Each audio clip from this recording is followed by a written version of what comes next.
السلام علیکم ورحمۃ اللہ وبرکاتہ۔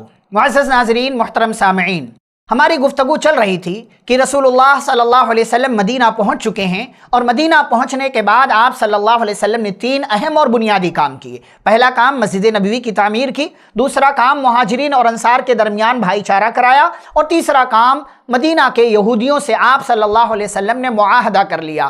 پھر اس کے بعد عبداللہ بن ابی کے نام ایک خفیہ پیغام پہنچا مکہ کے کافروں اور مشرکوں کی طرف سے، لیکن نبی صلی اللہ علیہ وسلم نے ان کی اس سازش کو، اس چال کو اپنی حکمت عملی اور تدبیر کے ذریعے ناکام بنا دیا۔ اس کے بعد ایک اہم واقعہ پیش آیا کہ ایک مرتبہ حضرت سعد بن معاذ رضی اللہ تعالی عنہ مکہ پہنچے عمرہ کی غرض سے، اور امیہ بن خلف جو وہاں کا ایک سردار تھا، بڑے لوگوں میں سے تھا، اس کے یہاں مہمان بنے۔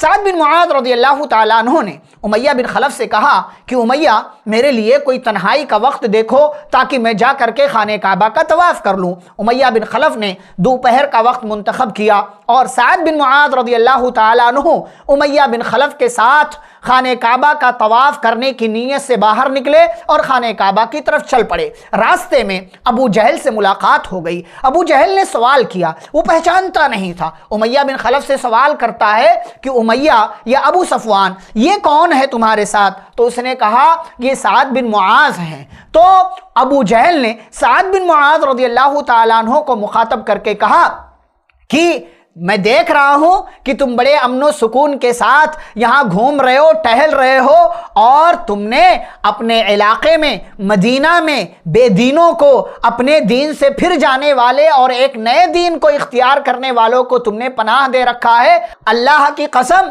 اگر تم امیہ بن خلف کے ساتھ، ابو صفوان کے ساتھ نہ ہوتے تو یہاں سے صحیح سلامت واپس نہیں جا سکتے۔ سعد بن معاذ رضی اللہ تعالیٰ عنہ نے ابو جہل کی اس دھمکی کا اسی طریقے سے جواب دیا، کہا سنو، اگر تم میرے لیے یہ راستہ بند کر دو گے تو میں تمہارے لیے اس سے بڑا راستہ بند کر دوں گا جو تمہارے لیے انتہائی تکلیف دہ اور ناگوار ہوگا۔ یعنی تمہاری تجارت کا راستہ، جو تم مکہ سے شام تجارت کے لیے جاتے ہو، وہ راستہ مدینہ سے ہو کر کے نکلتا ہے۔ میں تمہارا تجارتی راستہ بند کر دوں گا، اور تجارت بند ہو جائے گی تو تمہاری زندگی کے لالے پڑ جائیں گے اور تمہیں مشکلات کا سامنا کرنا پڑے گا۔ بہرحال یہ واقعہ ہوا، اور اس واقعے سے ایک بیک گراؤنڈ میسج یہ ملا کہ اب مسلمانوں پر مکہ کے کافروں نے مسجد حرام کا دروازہ بند کر دیا ہے۔ اب کسی بھی مسلمان کو خانہ کعبہ میں داخل ہونے کی اجازت نہیں ملے گی۔ اور پھر اس کے بعد مہاجرین کے نام قریش کی جانب سے ایک خط ملا، ایک لیٹر ملا، جس کے اندر یہ دھمکی تھی کہ تم یہ نہ سمجھنا کہ تم بحفاظت مدینہ پہنچ گئے ہو اور تم بڑے سکون میں ہو، اطمینان میں ہو، ہم وہاں پہنچ کر بھی تمہارے اوپر حملہ کریں گے اور تمہارا سب کچھ ملیا میٹ کر کے، خراب کر کے رکھ دیں گے۔ اس دھمکی کا مسلمانوں پر، صحابہ کرام پر، نبی صلی اللہ علیہ وسلم پر بڑا گہرا اثر ہوا۔ چنانچہ نبی کریم صلی اللہ علیہ وسلم اس کے بعد پہرے میں رات گزارا کرتے تھے۔ مسلمان راتوں کو بیدار ہو کر کے گزارا کرتے تھے، راتوں کو بیدار رہا کرتے تھے۔ ایک رات ایسی آئی کہ نبی صلی اللہ علیہ وسلم اپنے گھر میں موجود تھے۔ اما عائشہ رضی اللہ تعالیٰ عنہ کہتی ہیں کہ نبی صلی اللہ علیہ وسلم نے خواہش ظاہر کی کہ اے کاش آج میرے صحابہ میں سے کوئی میرے گھر کے سامنے کھڑے ہو کر پہرے داری کرتا۔ کہتی ہیں کہ تھوڑی دیر گزری، حضرت سعد بن ابی وقاص رضی اللہ تعالیٰ عنہ حاضر ہوئے اور نبی صلی اللہ علیہ وسلم کی پہرے داری کے لیے اپنے آپ کو پیش کیا۔ نبی نے ان سے سوال کیا، سعد کیسے آنا ہوا؟ سعد نے جواب دیا، اللہ کے رسول صلی اللہ علیہ وسلم، میرے دل میں ایسا آیا کہ میں چلوں آپ کی پہرے داری کروں، آپ کے گھر کی رکھوالی کروں۔ پیارے رسول صلی اللہ علیہ وسلم نے ان کو دعا دی، اور سعد رضی اللہ تعالیٰ عنہ نے پہرے داری کرنا شروع کر دیا۔ اس کے بعد ایسے کئی ایک اہم موقع پر، بلکہ ایسی تمام راتوں کو صحابہ کرام جاگ کر گزارا کرتے تھے، پہرے داری کیا کرتے تھے کہ کہیں اچانک جو ہے مکہ کے کافروں کی طرف سے مدینہ کے مسلمانوں پر حملہ نہ ہو جائے۔ اور بطور خاص رسول اللہ صلی اللہ علیہ وسلم کے گھر کی رکھوالی کیا کرتے تھے صحابہ کرام۔ پھر اللہ نے واللہ یعصمک من الناس یہ آیت کریمہ نازل کی، یعنی اللہ لوگوں کی طرف سے آپ کو بچائے گا، آپ کی حفاظت کرے گا، آپ کو کسی قسم کی کوئی پریشانی نہیں ہوگی۔ تو اس کے بعد آپ کی رکھوالی یا آپ کی پہرے داری اٹھا دی گئی اور اللہ نے آپ صلی اللہ علیہ وسلم کی حفاظت کی ذمہ داری لے لی۔